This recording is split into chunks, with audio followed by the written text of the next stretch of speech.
السلام علیکم۔ آپ کے اپنے چینل ناولز لائبریری میں آپ سب کا تہہ دل سے خوش آمدید کرتی ہوں۔ امید کرتی ہوں کہ آپ سب ٹھیک ہوں گے۔ الحمدللہ میں ٹھیک ہوں، اور آج ایک شارٹ سی ناول لے کر حاضر ہوئی ہوں۔ سبق آموز ہے، بہت پیاری سی کہانی ہے۔ ہماری ناول کا نام ہے کچھ رنگ نئے ہیں، اور مصنفہ شازیہ چودھری۔ ہماری ناول کچھ اس طرح سے ہے کہ فورس میج بیس ناول ہے، اور آفٹر نکاح بیس ناول ہے، سسپینس بیس ناول ہے، مس انڈرسٹینڈنگ بیس ناول ہے۔ بہت پیاری سی سبق آموز کہانی ہے، بہت اچھی کہانی ہے، اور شارٹ سی ہے، ہلکی پھلکی سی ہے۔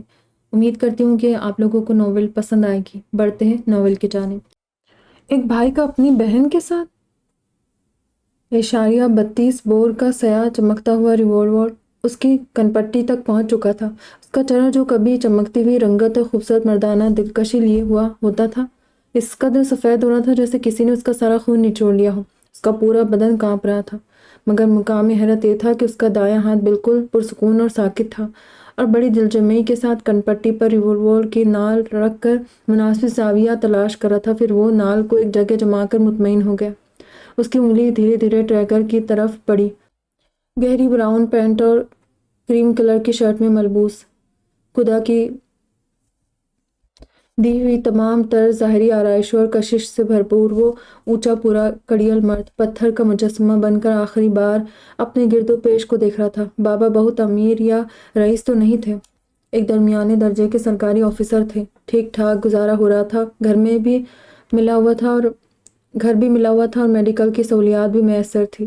انہیں آفس لانے لے جانے کے لیے آفس وین آتی تھی، لہٰذا بچوں کو کسی چیز کی تنگی نہیں رہی تھی۔ خوش تھے، مطمئن تھے، حشاش بشاش تھے۔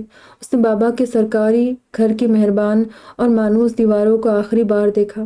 ٹریگر پر رکھی انگلی کا دباؤ بڑھتا چلا گیا۔ اسی وقت کسی نے بہت عجلت میں دروازہ کھولا تھا، اور پھر ایک زوردار دھماکہ ہوا۔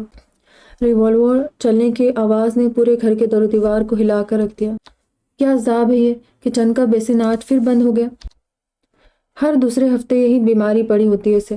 اس گھر میں پائپ لائن ڈالنے والا کسی دن میرے ہاتھ آ جائے، ذرا آدھے انچ کے پائپ فٹ کر رکھے ہیں، 4 دن ہی گزرتے اور گٹر بند ہو جاتا ہے۔ میرا تو خیال ہے میں ٹیچری چھوڑ کر پلمبر ہی سیکھ لوں، اور اوپر سے مسز احسن پیئنگ گیسٹ کا مطلب یہ تو نہیں ہوتا کہ اسے کمرہ دے کر دوبارہ اس کی خبر ہی نہ لوں۔ ایک تو محترمہ 6 ماہ تک لندن میں رہتی ہے، وہاں سے واپس آئے تو کبھی فلانے فیسٹیول کے لیے فرانس جا رہی ہے، اور کبھی ٹھمکانے ایونٹ کے لیے دبئی کی ٹکٹ بک کرا بیٹھی۔ مزہ تو جب آئے کہ ہر ماہ کرایہ لینا بھی بھول جایا کرے، مگر کہاں، وہ تو پکا یاد رہتا ہے۔ ہر ماہ کی پہلی تاریخ کو ملازمہ دروازہ بجا رہی ہوتی ہے۔ ثنا کا پارا بری طرح چڑھا ہوا تھا، برتن دھو کم رہی تھی، انہیں پٹک زیادہ رہی تھی۔ مس مزنا، ماہر psychologist, student of holistic medicine specialization, holistic medical center کے چیف زرار حسن کی چہتی کنسلٹنٹ۔ آپ ذرا اٹھ کر تھوڑی سی زحمت کرے گی، کہیں سے ایک عدد پلمبر بلوا لیجیے۔ اب اس کی مخاطب کیس کی فائل میں سردیے بیٹھی مزنا تھی۔ اس سلسلے میں میری معلومات نہایت محدود ہے، بہتر ہوگا تم غزل سے بات کرو۔ وہ اس وقت کسی گوشۂ آرام و عیش میں، خلوت میں کسی کے ساتھ غزل سرا ہوگی۔ ان کو ڈسٹرب کرنے سے کچھ حاصل نہیں۔ ثنا کے لہجے میں طنز کھل گیا۔ ویسے مزنا، ایسی لڑکیوں کے بارے میں تمہاری نفسیات اور روحانی طریقہ علاج کیا کہتا ہے جو اپنی روح کو ایسی گندگی میں لتھیڑ لیتی ہے؟ اس کے پاس بستر پر آ کر بیٹھ گئی۔ بہت ساری وجوہات ہوتی ہے اس کی، کہیں تسکین نفس، کہیں پیسے کی کشش، کہیں اپنے سے وابستہ رشتوں کی مجبوریاں، اور کہیں مناسب ذریعہ روزگار حاصل ہونے میں ناکامی۔ پر فرسٹریشن میں لڑکیوں کے قدم اس طرف آ نکلتے۔ اللہ کا شکر ہے ہمارے ہاں اس کی شرح دوسرے ممالک کی نسبت بہت کم ہے۔ کبھی ہوتی ہوگی کم، مگر اب تو پیسے اور چمک دمک کے لیے ایک سے بڑھ کر ایک پارسا خوشی خوشی خود کو پیش کری ہے۔ ثنا تلخی سی گویا ہو گئی۔ جب میں اسٹار بن جاؤں گی تو کوئی نہیں پوچھے گا کہ میں نے کیمرہ مین، ڈائریکٹر یا ایکٹر کے ساتھ کتنے رنگین لمحات کیش کروائے۔ سرخ کام والی دمکتی ہوئی چولی اور گھاگھرے ملبوس اپنے قاتل بدن کے تمام حشر سامان زاویے نمایاں کرتی غزل ابھی ابھی پچھلے گیٹ سے کسی فوٹوگرافر کی گاڑی سے اتر کر اندر آئی تھی۔ توبہ، اس قدر بےہودہ کپڑے زیب تن کر کے باہر جاتے ہوئے تمہیں شرم نہیں آئی؟ ثنا اسے دیکھ کر آگ بگولا ہو گئی تھی۔ ہمیں اخلاقیات کے سبق نہ پڑھاؤ، ہماری دنیا میں اخلاقیات نہیں ہوتی۔ غزل تلخی سے مسکراتے اپنے بیڈ پر ڈھیر ہو گئی۔ یہ ایک بہت بڑا ہال نما کمرہ تھا جہاں 3 بیڈ فاصلے سے سیٹ کیے گئے تھے۔ ہر بیڈ کے دونوں طرف سائڈ ٹیبل تھے۔ کارپیٹ گہرے نیلے رنگ کا تھا۔ ہال کمرے کے دائیں جانب کچن تھا اور بائیں طرف باتھ روم۔ وہ F10 کی شاندار کوٹھی کے پچھلے جانب بنے اس لگژری گیسٹ روم میں مقیم تھی۔ ظاہر ہے کچن اور باتھ دونوں ویسٹرن اسٹائل کے اور تمام تر پرتعیش سہولیات سے مزین تھے۔ گیسٹ روم میں داخلے کا راستہ پچھلے گیٹ سے بنایا گیا تھا تاکہ مالک اور کرایہ دار دونوں کی پرائیویسی برقرار رہے۔ گیسٹ روم کا ماہانہ کرایہ 8,000 تھا جسے پچھلے 1.5 سال سے تینوں شیئر کر رہی تھی۔ کیوں کرتی ہو ایسا تم؟ مزنہ نے افسوس سے اس کی طرف دیکھا۔ یہ تو پتہ ہے کہ تمہارا بیک گراؤنڈ ایسا نہیں ہے کہ خون کا تقاضا سمجھ کر تمہیں تمہارے حال پہ چھوڑ دیا جائے، پھر خود کو کیوں گراتی ہو اتنا؟ کیا تم نے اللہ کو جان نہیں دینی؟ کون جانے ہم کہاں سے آگے اور کدھر جا کر پھلے پھولیں گے۔ غزل نے اونچا سا کہکا لگایا۔ اور رہی بات جان کی تو اللہ کو تو ایک ہی بار دیں گے، مگر جب تک زندہ ہے اس پر دوسروں کا بھی تو حق بنتا ہے۔ غزل بڑے سکون سے مسکرائی۔